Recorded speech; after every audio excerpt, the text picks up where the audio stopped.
അടിസ്ഥാനപൂർവമായ ഒരു പ്രതിഷേധ സമരമാണ് ഇന്ത്യൻ നാഷണൽ കോൺഗ്രസിൻ്റെ നേതൃത്വത്തിൽ ഇന്ന് മുനിസിപ്പാലിറ്റിയിലേക്ക് നടത്തിയത്. രാവിലെ ഉണ്ടായ വളരെ വിചിത്രമായ ദേശവിരുദ്ധമായ പ്രവണത നമ്മൾ കണ്ടു. മുനിസിപ്പാലിറ്റിയുടെ ഒരു പൊതുമുതലിൽ ഒരു കമ്പനി CSR ഫണ്ട് കൊടുത്ത് നിർമ്മിക്കുന്ന ഒരു സ്ഥാപനത്തിന് രാജ്യത്തിൻ്റെ സ്വാതന്ത്ര്യ സമരവുമായിട്ടോ ഭരണവുമായിട്ടോ പുലബന്ധം പോലുമില്ലാത്ത, രാജ്യത്തെ വിഭാഗീയ ചിന്തകളിലേക്ക് തള്ളിവിട്ട, രാജ്യത്ത് ഇന്ന് കാണുന്ന എല്ലാ വിഭജനത്തിൻ്റെയും വർഗീയതയുടെയും രാഷ്ട്രീയത്തിന് വിത്തുപാകിയ ഹെഡ്ഗേവാറിൻ്റെ പേര് നൽകുവാനുള്ള ശ്രമത്തിനെതിരായിട്ടായിരുന്നു യൂത്ത് കോൺഗ്രസിൻ്റെയും മറ്റ് പോഷക സംഘങ്ങളുടെയും പ്രതിഷേധം. അപ്പോൾ ഇവിടേക്ക് വരുന്നു. നമ്മുടെ ഉദ്ദേശം എന്താ? ഹെഡ്ഗേവാറിൻ്റെ കോലം കത്തിക്കുക. പോലീസ് എന്താ ചെയ്തത്? ആ കോലം അങ്ങ് പിടിച്ചു വാങ്ങിക്കുകയാണ്. പിടിച്ചു വാങ്ങിച്ചതിന് ശേഷം ഇവിടുത്തെ കൗൺസിലറായ മൻസൂർ, അതുപോലെ തന്നെ സദാം, അതുപോലെ തന്നെ നിഖിൽ കണ്ണാടി അടക്കമുള്ള സഹപ്രവർത്തകരെ മർദ്ദിക്കുവാൻ ശ്രമിച്ചു. അപ്പോൾ എന്ത് ചെയ്തു? കുറച്ച് സഹപ്രവർത്തകർ ഈ കോലം പിടിച്ചു വാങ്ങിച്ചപ്പോൾ ഗേറ്റിനകത്തേക്ക് കടന്നു. അപ്പം ഞാൻ സിയോട് സംസാരിച്ചു, ഞാൻ അകത്ത് പോയി മുഴുവൻ ആളുകളെയും പുറത്തേക്ക് ഇറക്കിക്കൊണ്ട് വരാം.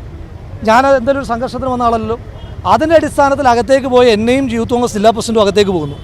ആ യൂത്ത് കോൺഗ്രസ് ജില്ലാ പ്രസിഡന്റിനെ പിടിച്ചു മാറ്റാൻ പോയ ജയഘോഷിനെ ക്രൂരമായി വലിച്ചഴച്ചുകൊണ്ട് വന്ന് വണ്ടിക്കകത്ത് വെക്കുകയാണ്. എന്താ ചെയ്ത തെറ്റ്? പോലീസിനോട് പറഞ്ഞ് പ്രവർത്തകരെ പിടിച്ചു മാറ്റാൻ നേതൃത്വം നൽകിയ ഒരാളല്ലേ, അയാൾ അറസ്റ്റ് ചെയ്യുകയാണ്. ഞാൻ ചോദിച്ചോട്ടെ, ഈ കേരള പോലീസിന്, പ്രത്യേകിച്ച് പാലക്കാട്ടെ പോലീസിന് RSSന് എന്തിനെ പേടിക്കുന്നത്? ധൈര്യത്തോടെ നിൽക്കുന്നേ, നെഞ്ചു വിരിച്ച് നിൽക്കുന്ന RSSനെതിരായിട്ട് ഞങ്ങൾ പിന്തുണ കൊടുക്കാം, ഈ നാട്ടിലെ ജനങ്ങൾ പിന്തുണ കൊടുക്കും. കഴിഞ്ഞ ദിവസം കേരളത്തിൻ്റെ ഗതാഗത വകുപ്പ് മന്ത്രി KB ഗണേഷ് കുമാർ, എനിക്ക് വലിയ രാഷ്ട്രീയ വിയോജിപ്പുള്ള ആളാണ്, അദ്ദേഹത്തിനെതിരായിട്ട് ഏറ്റവും അധികം സമരം നടത്തിയിട്ടുള്ള ഒരാളാണ് ഞാൻ.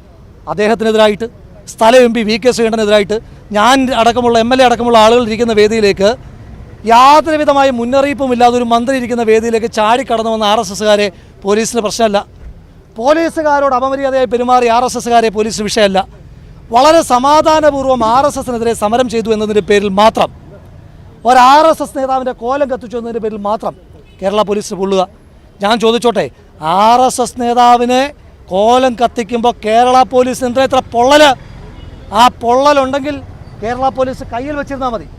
അത് ആ കാക്കിക്ക് കാവിയുടെ നിറം ചേരുന്നത് കൊണ്ടാണ്. അത് വേണ്ട.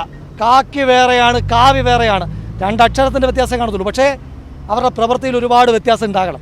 ആ വ്യത്യാസം ഉണ്ടാകുന്നില്ല എങ്കിൽ ആ വ്യത്യാസം എന്താണെന്ന് കാട്ടിക്കൊടുക്കാൻ തയ്യാറാണ്. അപ്പോൾ നമ്മളെന്താ പറഞ്ഞത്? ഞാൻ നിയമം പാലിക്കുന്ന ഒരാളാണ്.